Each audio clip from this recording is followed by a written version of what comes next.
நல்ல தகப்பன் நமக்கு இருக்கிறார். அவர் எங்கோ உட்காந்துக்கிட்டு நமக்கு தெரியாத இடத்துல உட்காந்துக்கிட்டு நம்மளை அங்கவா இங்கவான்னு சொல்லுகிற ஆண்டவர் அல்ல.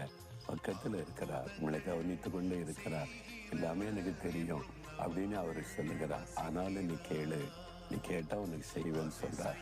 அப்போ ஆண்டவரை பார்த்து எல்லாமே உங்களுக்கு தெரியும் ஆண்டவரே, ஆனாலும் நான் இந்த தகப்பட்ட கேட்குற மாதிரி கேட்குறேன், நீங்கள் கேட்க சொல்லி இருக்கிறீங்க, விசுவாசத்தோடு கேட்குறேன் அப்படி சொல்லுங்க, உடனே அற்புதம் நடக்கும்.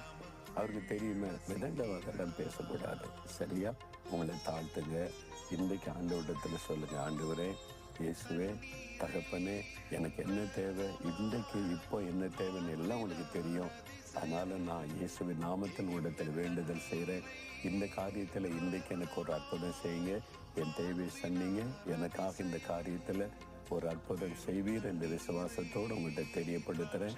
இயேசுவின் நாமத்தில் ஆமேன்.